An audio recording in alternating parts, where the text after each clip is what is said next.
بسم اللہ الرحمن الرحیم۔ السلام علیکم ورحمۃ اللہ وبرکاتہ۔ محمد صلی اللہ علیہ وآلہ وسلم کے بہترین معجزات۔ یہ آپ صلی اللہ علیہ وآلہ وسلم کا معجزہ تھا کہ حضرت انس رضی اللہ عنہ کے باغ میں قدم رکھا تو وہ سال میں 2 بار پھل دینے لگا۔ یہ آپ صلی اللہ علیہ وآلہ وسلم کا معجزہ تھا کہ حضرت عثمان غنی رضی اللہ عنہ نے حضور علیہ السلام سے دنیا میں ہی جنت خریدی۔ حضور علیہ السلام نے ایک عورت کو نکاح کا پیغام بھیجا۔ اس کے والد نے حضور علیہ السلام سے کہا کہ اسے برص کا مرض ہے، حالانکہ اسے برص کا مرض نہیں تھا۔ حضور علیہ السلام نے فرمایا، یعنی اچھا وہ برص والے ہی ہو جائے، تو وہ برص کے مرض میں مبتلا ہو گئی۔ امام ابن سعد حضرت عمر بن میمونہ سے روایت فرماتے ہیں کہ مشرکین نے حضرت عمار بن یاسر رضی اللہ عنہ کو آگ میں ڈالا۔ حضور علیہ السلام ادھر سے گزرے تو حضرت عمار کے سر پر ہاتھ پھیرتے ہوئے فرمایا، اے آگ، عمار پر اس طرح سلامتی والی اور ٹھنڈی ہو جا جیسا کہ تو حضرت ابراہیم علیہ السلام پر ہو گئی تھی۔ اس پر آگ حضرت عمار رضی اللہ عنہ پر ٹھنڈی اور سلامتی والی بن گئی۔ یہ آپ صلی اللہ علیہ وآلہ وسلم کا معجزہ تھا کہ پیالے میں ہاتھ مبارک ڈال کر اس میں سے 5 چشمے جاری کر دیے۔ یہ آپ صلی اللہ علیہ وآلہ وسلم کا معجزہ تھا کہ کنویں میں تیر ڈالا جس سے کنویں کا پانی بڑھ گیا۔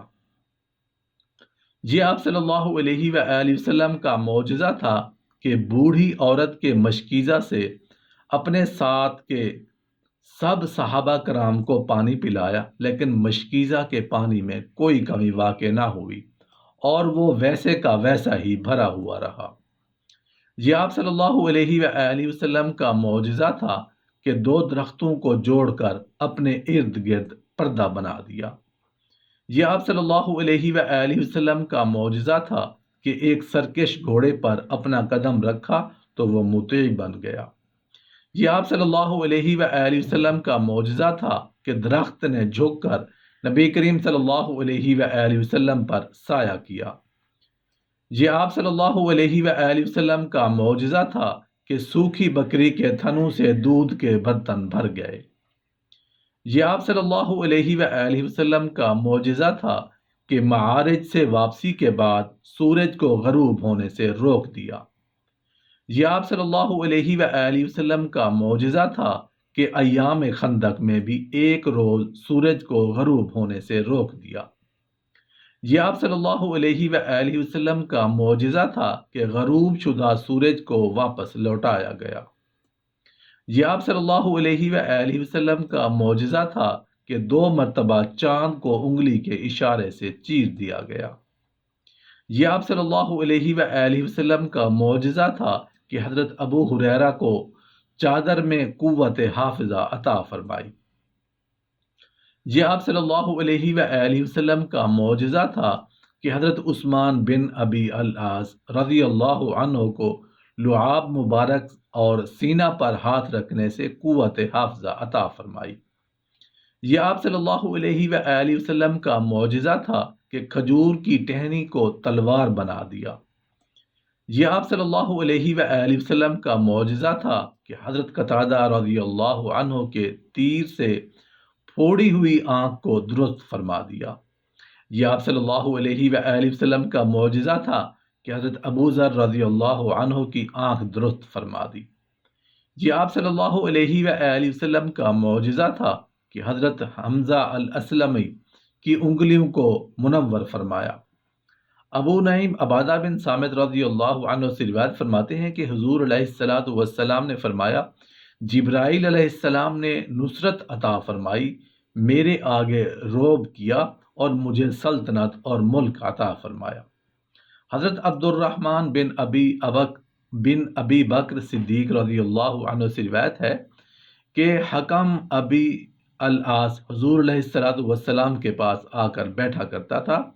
حضور علیہ السلام نے اس سے فرمایا، یعنی تو ایسا ہی ہو جا تو اس کا چہرہ بگڑ کر ٹیڑھا ہو گیا اور مرتے دم تک اس کا چہرہ بگڑا رہا۔ حضرت ابن عمر رضی اللہ عنہ سے روایت ہے کہ حضور علیہ السلام نے ایک دن خطبہ دیا۔ ایک شخص حضور علیہ السلام کے پیچھے شکل بگاڑ کر آپ کی نقلیں اتارنے لگا، تو حضور علیہ السلام نے فرمایا، یعنی تو ایسا ہی ہو جا۔ تو وہ بے ہوش ہو کر گر پڑا۔ اسے اٹھا کر گھر لے گئے، 2 ماہ تک بے ہوش رہا۔ پھر جب ہوش میں آیا تو اس کا منہ اسی طرح بگڑا ہوا تھا جیسا کہ اس نے نقل کرتے ہوئے بنا رکھا تھا۔ حضور علیہ السلام نے ایک مرتبہ ایک اعرابی سے فرمایا، یعنی تو زید ہو جا، اور وہ زید ہو گیا، حالانکہ وہ زید نہیں تھا۔ حدیث شریف میں آیا کہ حضور علیہ السلام نے دور سے ایک سوار کو دیکھا تو فرمایا، تو ابو ذر ہو جا، تو وہ ابو ذر ہو گیا، حالانکہ وہ ابو ذر تھا نہیں۔ امام غزالی رحمۃ اللہ علیہ فرماتے ہیں کہ دنیا کی زمین اور جنت کی زمین کے مالک حضور علیہ السلام ہی ہیں، اور زمین فتح ہونے سے پہلے جس کے نام چاہتے ہیں الاٹ فرما دیتے ہیں۔ بیت المقدس میں ایک بستی فتح ہونے سے قبل ہی حضور علیہ السلام نے حضرت تمیم داری اور ان کی اولاد کے نام جاگیر فرما دی۔ وہ بستی آج تک ان کی اولاد کی ملکیت اور قبضہ میں چلی آ رہی ہے۔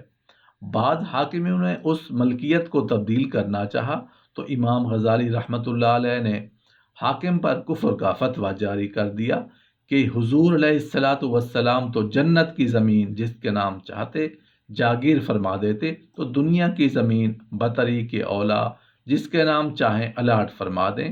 ان کی الاٹمنٹ کو منسوخ کرنے والے تم کون ہوتے ہو؟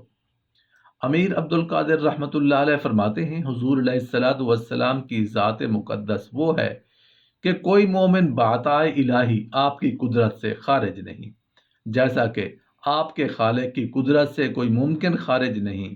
نظام کائنات کے تمام صوبے حضور علیہ السلام کے زیر فرمان ہیں، اور تمام خزانوں کی کنجیاں حضور علیہ السلام کے ہاتھ مبارک میں ہیں۔ جتنا اور جو چاہتے ہیں عطا فرماتے ہیں۔ حضور علیہ السلام حق اور خلق کے درمیان برزخ ہیں۔ اللہ تعالیٰ کی مراد کو اللہ تعالیٰ کے بندوں میں جاری کرنے والے حضور علیہ السلام ہی ہیں۔ در حقیقت حضور علیہ السلام قدیم اور ارادہ ازلیہ کے مظہر ہیں۔ حضور علیہ السلام کا ارادہ حق تعالیٰ کا ہی ارادہ ہے۔ امام فارسی رحمۃ اللہ علیہ فرماتے ہیں، حضور علیہ السلام سید کامل ہیں، اور آپ کی سیادت سرداری دنیا ما فیہا حتیٰ کہ جن و انس کی حفاظت کے لیے ہے، اور یہ سیادت بحر و بر میں نافذ، مقدم اور متاخر، ساکنان سموات اور اہل قیامت کل کے کل اور اہل جنت سب کے سب شامل ہیں۔ حضور علیہ السلام انسان کبیر ہیں جو علی الطلاق ملک اور ملکوت میں خلیفہ ہیں، جن پر اللہ تعالیٰ نے اپنے اسماء و صفات کے اسرار نازل فرمائے اور جن کو بسائط اور مرکبات میں تصرف کی قدرت بخشی ہے۔